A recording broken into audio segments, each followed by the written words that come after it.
Can I ask if you've ever been with another guy?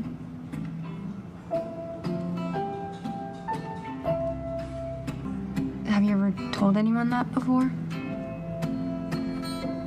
Pourquoi est-ce que Shane n'a-t-il parlé à personne de son homosexualité? Cet extrait est plus qu'une confession. C'est le reflet d'une difficulté à être pleinement soi, à aimer qui l'on veut, surtout dans des milieux sportifs comme le hockey. L'histoire d'amour entre les deux personnages, Shane et Ilya, est un secret qu'ils doivent cacher au reste du monde. Mais alors, pourquoi? À la veille de la journée internationale contre l'homophobie, il est important de rappeler que les homosexuels subissent depuis des siècles discrimination et violence en raison de leur orientation sexuelle. En 2024, 72% des victimes de crimes ou de délits anti-LGBT étaient des hommes, majoritairement homosexuels ou bisexuels.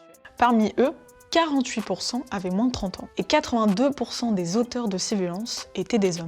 Le coming out reste donc aujourd'hui un enjeu majeur, surtout quand on se souvient des persécutions systémiques qu'ont subies les personnes homosexuelles en France à travers l'histoire. Brûlées vives au XVIIe siècle, criminalisées au XVIIIe siècle, victimes de rafles pendant la Seconde Guerre mondiale, ou encore considérées comme malades mentales jusqu'à la fin du XXe siècle. Ce n'est qu'en 1982 que l'homosexualité a été dépénalisée, et seulement le 17 mai 1993 qu'elle est définitivement rayée par l'OMS de la liste des maladies mentales. C'est donc à ce jour cette date qui a été retenue pour commémorer la journée internationale contre l'homophobie. Le coming out ne se limite pas à une révélation personnelle. Il est aussi marqué par des dynamiques intersectionnelles et hétéronormatives qui ajoutent des couches de complexité. Intersectionnelles puisque certaines personnes cumulent plusieurs formes de domination ou de discrimination. Orientation sexuelle, mais aussi sexisme, racisme et classisme. Dans la série canadienne Eat It Rivalry, sortie en 2025, l'appartenance culturelle apparaît comme un facteur, influençant directement la liberté d'aimer et de vivre son orientation sexuelle.